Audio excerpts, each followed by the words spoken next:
Hola, bienvenidos y bienvenidas a otro video de este canal. En el día de hoy, en este video le voy a dar seguimiento a una serie de videos que estaba haciendo sobre conceptos importantes para la psicoterapia, o que yo considero importantes. Muchos de ellos, o la mayoría de ellos, han sido del psicoanálisis. Y el último video que hice, si mal no recuerdo, había sido de neurosis. Había explicado muy brevemente qué es una neurosis, pero también decía en ese video que la neurosis se puede, de cierta forma, pues presentar de dos maneras, ya sea a través del pensamiento o del cuerpo, ¿no? Y que de cierta forma la expresión, o la más grande expresión que tiene la neurosis, es un síntoma. Y como ya había explicado antes, como retomando todo eso para poder entrar de lleno o empezar a entrar de lleno a este tema, la neurosis, recordemos que es un conflicto que existe en el aparato psíquico entre dos de las, dos de las partes del aparato psíquico, ¿no? De manera más concreta, es un conflicto, bueno, entre dos o más partes, ¿no? Que en este caso tiene que ver un conflicto entre el ello y el superyo, y que el yo, al quedar en medio, pues no puede de cierta forma ni lidiar, ni mediar, ni combatir. Es un conflicto que de cierta forma tiene al yo pues ahí atorado en medio, ¿no? Y entonces, de cierta forma, este conflicto tan grande, pues lo que genera es una neurosis, y la neurosis se expresa, como yo comentaba, a través de un síntoma, pero el síntoma se da precisamente porque este conflicto pues no es de gratis. Muchas veces tiene que ver, como simplificando mucho esta situación, con lo que se quiere, con lo que se desea, con lo que se necesita, lo que está en el ello, las pulsiones, como les decía Freud, o, y pelea más bien con lo que se supone que debemos hacer, con lo que está bien, con lo que está mal, con lo que se tiene que ser, con lo que se debe de ser o hacer, ¿no? Con toda esta parte moral, con todas las reglas, con toda esta estructura que tiene que ver con el superior, con la moral, con las buenas costumbres, con todo esto. Entonces, muchas veces queremos, deseamos o necesitamos algo que muchas veces no está bien visto, que consideramos que está mal, o que va a romper reglas o expectativas, y entonces eso genera un conflicto, ¿no? Y entonces el yo, al estar ahí en medio, pues de cierta forma va sintiendo este conflicto, pero también va sintiendo angustia. Angustia porque aquello que quiere y desea, pues no está bien visto, y entonces, en lugar de lidiar y en lugar de tomar una decisión de renuncio a esto, que es una ilusión también esa renuncia, porque muchas veces es irrenunciable lo que deseamos y lo que queremos, pero bueno, tal vez pudiera existir esa alternativa dependiendo. El yo no renuncia a eso que desea ni quiera, pero tampoco realiza eso que desea o quiere, por no entrar en conflicto con el que dirán, con lo que está bien, con lo que está mal, bla, bla, bla, etcétera, para no sonar repetitivo. Entonces, como ya había comentado en otros videos, de cierta forma el síntoma es la expresión de la neurosis, pero también es la forma en la que el yo encuentra para no lidiar con esa angustia, para no tener que tomar una decisión. Y el síntoma, como ya también lo mencionaba, muchas veces es persistente porque el yo, al estar ahí atorado, no encuentra satisfacción en prácticamente nada. Entonces, en mayor o menor medida intenta encontrar satisfacción en el síntoma, ¿no? Que es lo que llamamos como ganancia secundaria, y no lo que se conoce comúnmente en el gremio como que la persona tiene tal síntoma porque le gusta, porque le causa placer. No, ya lo he mencionado antes, muchos síntomas no causan nada de placer, no son agradables, al contrario, son muy sufridos, pero algo de satisfacción pulsional, algo de la libido encuentra satisfacción ahí. Por eso se vuelven tan estacionarios, por así decirlo, por eso se vuelven tan largos, por eso se vuelven tan difíciles de cierta forma como ir quitando, si es la palabra que se puede usar. Entonces, habiendo dicho todo esto, esos síntomas pueden ser, como ya mencionaba al principio de este video, a través del pensamiento o a través del cuerpo. Y cuando hablamos de estos síntomas a través del pensamiento, hablamos de la obsesión y muchas veces, por ende, de la compulsión. Entonces, de eso va este video, hablar un poco de la neurosis obsesiva compulsiva. Es un tema complejo, es un tema complicado. Acabo de hacer como resumen muy golpeado, muy acotado de lo que es la neurosis, lo que es el síntoma, la angustia, así, para que podamos tener como un precedente. De todas formas, yo les recomiendo que chequen los otros videos que tengo hablando sobre esos temas, para que puedan ampliar un poquito más el conocimiento con respecto a esto. Pero bueno, entonces, como decía, ya hablando de este tema, también les quiero dejar claro que es un tema que por lo menos para mí es complejo, que es complicado, que no es fácil de comprender ni de entender, que requiere tiempo. Entonces, la idea del video es ayudarme a mí a hacer una reflexión, y más que a ustedes decirles como la teoría de qué es, qué no es, como pautas, características y todo esto, y cómo quitarla o no quitarla, que es lo que muchos colegas hacen, es más bien invitarlos también a hacer una reflexión sobre lo que es la neurosis. Digo, nada está tallado en piedra, las teorías están ahí para guiarnos, pero también están para cuestionarse, para reflexionar. Entonces, pues están invitados a que hagan esa reflexión y van a saber. Entonces, bueno, ya dejando todo eso de lado, como les comentaba, la neurosis obsesiva tiene que ver con el síntoma o con el conflicto que de cierta forma encuentra un camino en el pensamiento. La neurosis obsesiva, lo que podemos notar es la presencia de pensamientos que, pues de cierta forma, las personas consideran invasores o invasivas, que son pensamientos que no son de su agrado, que no controlan y que llegan ahí de la nada, por así decirlo, ¿no? Que es como lo que comúnmente menciona la mayoría de las personas que padecen de esto, ¿no?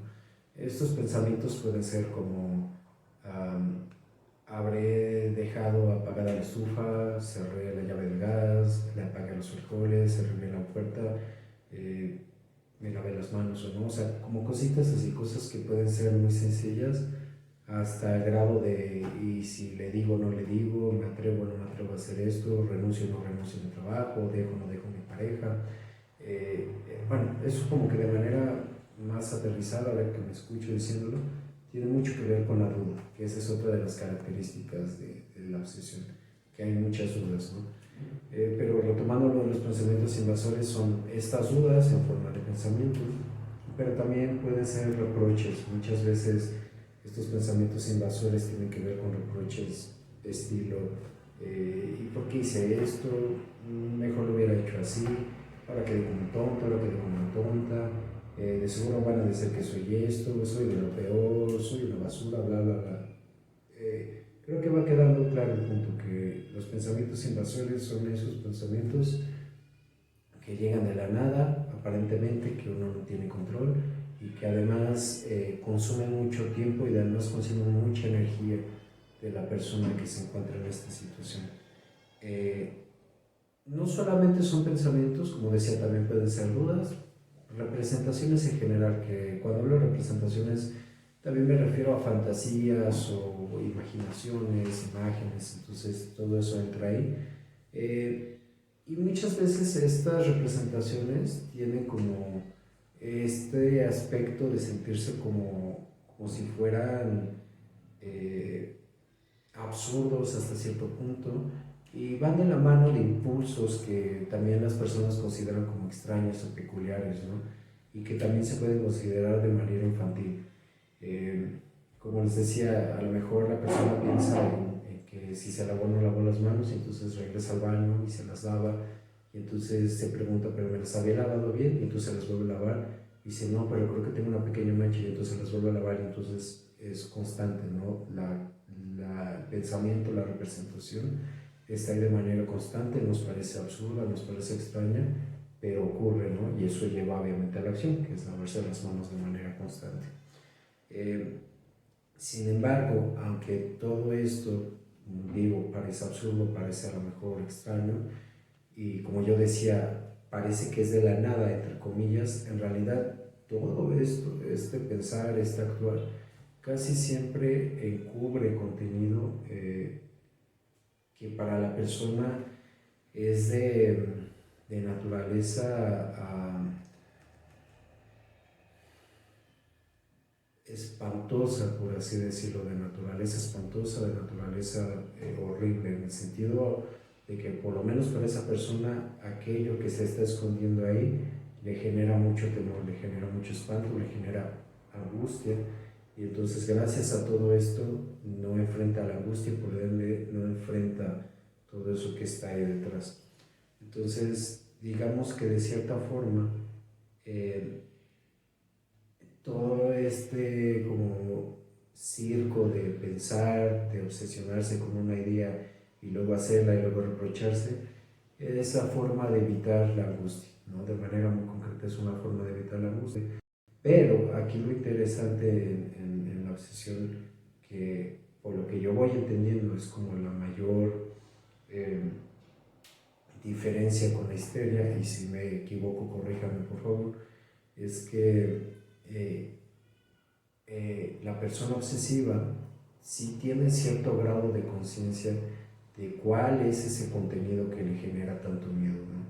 ¿Qué es eso que hizo, que pensó, que imaginó, que fantaseó, que deseó, que le genera tanto terror? Y entonces eso que está ahí, cuando no se da la obsesión, cuando no se da la compulsión, se asoma. Y entonces es ahí cuando se asoma el deseo, el recuerdo, la fantasía, sea lo que sea, es que entonces empiezan a aparecer muchos reproches, empiezan a aparecer prohibiciones y empiezan a aparecer varios rituales. Por eso podemos decir que la persona obsesiva es una persona que tiene una estructura moral muy rígida, muy dura, que se le puede considerar terco, que tiene como un alto grado de la moral y de la ética. O sea que para ellos mucho se basa en lo que está bien, en lo que está mal, en lo que debe de ser y en lo que tiene que ser. Y no hay mucha libertad ni flexibilidad en esos aspectos, no dan su mano a torcer, por así decirlo, ¿no? Y no se cuestionan muchas cosas. En realidad, si ellos creen que es así o les enseñaron que algo tiene que ser de cierta forma, así lo hacen sin cuestionar, sin chistar ni nada, ¿no?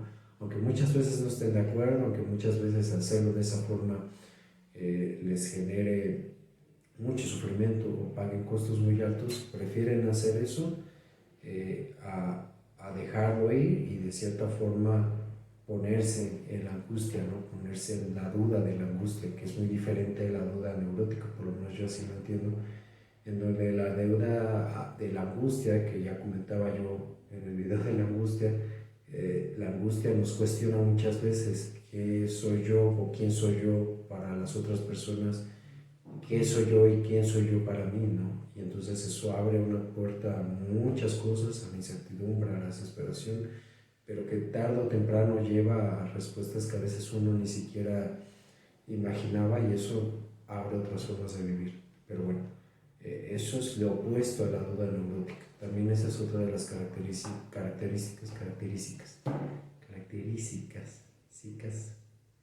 Es que esto de Zika me viene a la mente como algo muy sicario, ¿no? Como algo muy mortal, porque la obsesión creo que es algo que drena la vida. Y creo que se me salió eso precisamente hablando de la duda neurótica, porque la duda neurótica es otra de las características, pero también es otro de los síntomas que va de la mano. Porque la duda neurótica, como ya lo decía hace unos momentos, impide hacer las cosas, conlleva muchos reproches. En la neurosis está una constante duda de hago o no hago, me atrevo o no atrevo, lo que ya mencionaba, ¿no?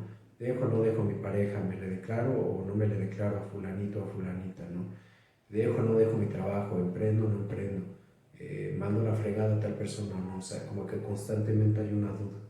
Y esa duda lo que hace es, igual de cierta forma, evitar la angustia, porque entonces la persona no se atreve a hacer las cosas, y si no se atreve a hacer, si no hace, no se arriesga, no pierde nada, pero tampoco gana nada, ¿no? Entonces, por eso creo yo que este tipo de duda pues va drenando la vida de las personas, y también eso se vuelve como de cierta forma combustible o alimento para que las personas en esta situación se sigan reprochando, porque muchas veces pasa el tiempo y se dicen, bueno, es que si hubiera hecho esto, es que si me hubiera declarado, me hubiera atrevido, no estaría en esta situación. Entonces, siempre hay un reproche, siempre hay una queja, siempre hay algo ahí para estarse como mortificando. Pero también esto tiene mucho que ver con lo que les decía, el reproche, las prohibiciones, las restricciones, que tienen que ver con este contenido, con estas representaciones de contenido espantoso. Y en un primer momento, por lo que yo entiendo, Freud asociaba este contenido espantoso con las primeras experiencias sexuales de la vida, ¿no? Con las experiencias sexuales que se tienen en la infancia, que pueden ser abusos sexuales o fantasías, ¿no? Como retomando la cuestión del complejo de Edipo, la fantasía de seducción, de ya sea ser seducido por el padre o la madre o seducir al padre y la madre, y que muchas veces ya al crecer uno al darle otra resignificación, darle otra interpretación a ese hecho, porque cuando uno es niño, pues a lo mejor no entiende estas cuestiones de lo bueno, lo malo, lo que debe ser, lo que no debe de ser, ¿no? Entonces esas fantasías están y simplemente están, no están sujetas a la moral ni a ninguna etiqueta, vaya. Entonces cuando una va creciendo y entonces dice, ay, esto estaba mal, entonces esto no lo debí de pensar, y entonces pues, yo soy malo, bla, bla, bla. Entonces todo eso de cierta forma intenta reprimirse. Y como ya mencionaba en otros videos, estas cuestiones muchas veces no se reprimen del todo, la represión no es exitosa, por así decirlo. Entonces eso que va quedando ahí, pues de cierta forma genera una angustia muy grande, de nuevo, el conflicto entre lo que se debe de ser y lo que se quiere o lo que se desea. Y entonces esto lleva a que, pues de cierta forma, la persona decida no enfrentar esta angustia y el yo decide o intenta lidiar con todo esto a través del síntoma, ¿no? Entonces viene aquí la cuestión de la neurosis, la obsesión, bla, bla, bla, bla. O sea, como si se van dando cuenta todo esto, puede sonar un poco repetitivo, pero es porque va de cierta forma uniéndose y va como consolidando este núcleo, por así decirlo, de la obsesión y de la compulsión, ¿no? Entonces, como ya mencionaba, Freud planteaba eso en sus inicios, ¿no? Como esta cuestión sexual de la infancia, cómo se vivió, cómo no se vivió, si se reprimió o no.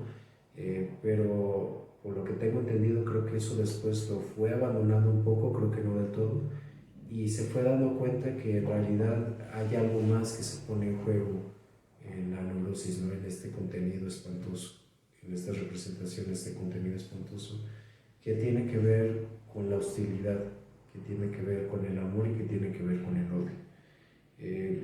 Muchas veces en la neurosis obsesiva lo que existe es un gran enojo, es un gran odio, un gran coraje, y muchas veces tiene que ver con esas primeras figuras de amor, de manera más concreta con los padres. En la neurosis podríamos decir entonces que sí, a lo mejor hay un conflicto ahí que tiene que ver con lo sexual, pero que también hay un conflicto ahí muy importante de la ambivalencia entre el amar y el odiar, que muchas veces el obsesivo o la obsesiva siente mucho amor por sus padres, siente un gran amor, siente compasión, siente ternura, pero también siente mucho odio, siente mucha ira y siente una gran hostilidad hacia ellos, porque también muchas de las personas que viven así, pues han vivido en entornos muy rígidos, han vivido en entornos donde prepondera en lo que tiene que ser, lo que debe de ser, y pues eso obviamente también va dando como estructura y lógica y explicación a por qué una persona se comporta de esta manera. Y entonces muchas de esas restricciones son muy impositivas, pueden ser muy violentas, y entonces eso también genera mucho rencor, mucho odio en las personas.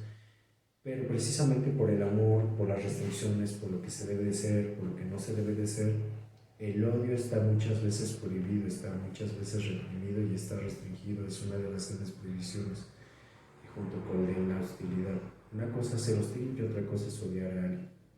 Y entonces esas son como las grandes restricciones que existen en este tema.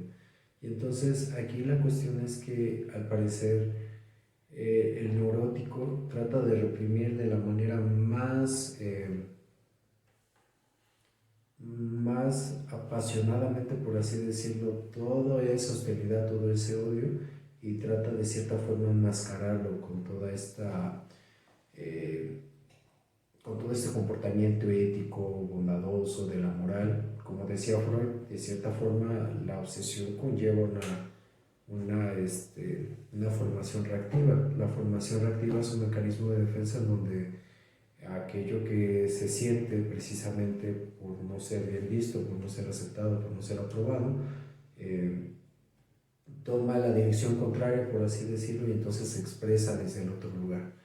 Eh, Muchos utilizan este mecanismo de defensa, por ejemplo, para explicar la homofobia.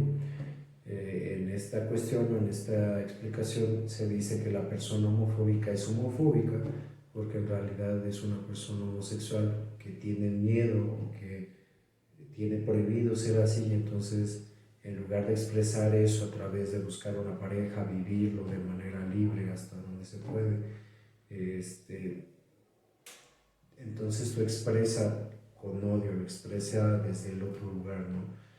Atacando, violentando, siendo hostil, inclusive hasta matando, asesinando, ¿no? Entonces, ese es como uno de los ejemplos muy claros con respecto a la formación reactiva, y que es lo que también va sucediendo en la obsesión, que las personas, en lugar de poder expresar ese odio, de hablarlo, de decirlo, trata de reprimirlo para que pues, no se exprese de ninguna forma, ¿no? Y sin embargo, eh, ahí está de manera latente, ¿no? Y se puede notar en especial cuando la persona obsesiva hay un alto grado de ternura.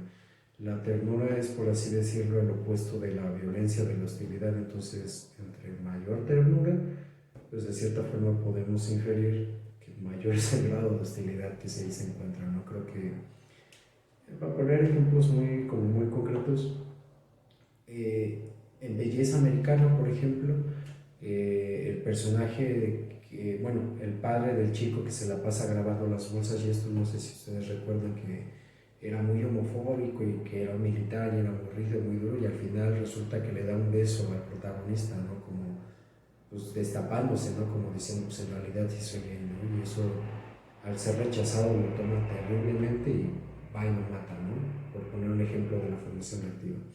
En el anime hay muchos ejemplos de estos personajes que son muy tiernos, pero que en cuanto tienen la oportunidad son personajes hasta asesinos, ¿no? Brutales, violentos. Entonces, como que consciente e inconscientemente, como que a lo largo de las culturas, pues como que está presente esa idea, ¿no? A mayor grado de ternura, mayor grado de hostilidad que está ahí reprimido, ¿no? Entonces, bueno, eh, habiendo dicho todo eso, creo que también podemos agregar que debido a toda esta cuestión que les he ido planteando, como que pues es obvio decir que el superyo, que esta estructura del aparato psíquico, es una estructura muy fuerte, muy rígida, y que de cierta forma eh, es una estructura que se vuelve inclusive hasta sádica, que se vuelve muy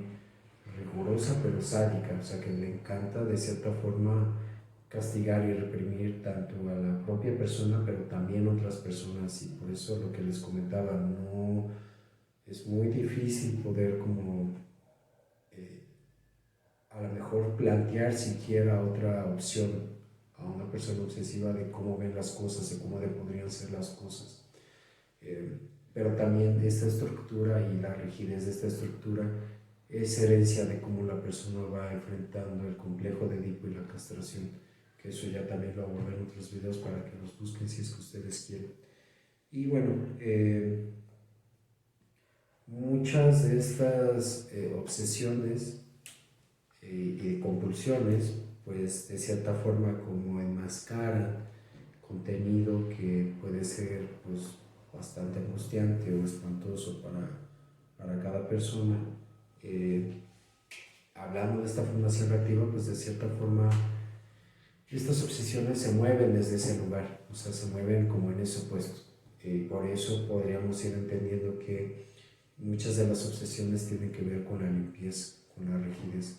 Como ya mencionaba, hay muchas personas que se obsesionan con que si se lavaron las manos o no, con que si se bañaron o no, o que si se bañan 3 o 4 o 5 veces al día, que si hacen el aseo de sus casas diario de manera exhaustiva y no pueden seguir sus vidas sin eso, porque también ese es uno de los puntos importantes, que en la neurosis, si no está el pensamiento y no está la compulsión, si no está el síntoma presente, entonces la angustia llega como tal. Por eso para las personas obsesivas es importante poder realizar estos rituales, porque de cierta forma en realizar estos rituales, por un lado, consume tiempo, consume energía, consume atención, que no se está poniendo sobre todo este contenido, sobre todo aquello que está y no está reprimido.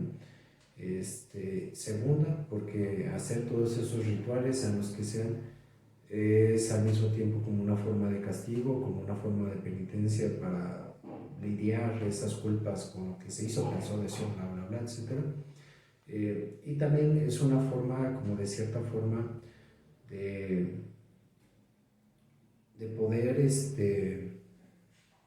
como reforzar la idea de que son buenos, ¿no? De que viven en una casi santidad, como en una bondad tan extrema, en donde hacer todo eso pues les da como ese estatus, ¿no? Que es también una forma de enmascarar todo aquello que les va angustiando. Entonces, creo que también, bueno, creo yo que podemos dejar el video hasta ahí, porque si no va a ser demasiado largo, y el tema es muy extenso. Entonces, para que no sea tan cansado para ustedes ni para mí, entonces voy a dejar el video ahí, pero lo iré retomando en el próximo video. Entonces, hasta el momento, si tienen dudas, si tienen comentarios, por favor, déjenlos, háganmelo saber, y los espero en el próximo video. Hasta entonces.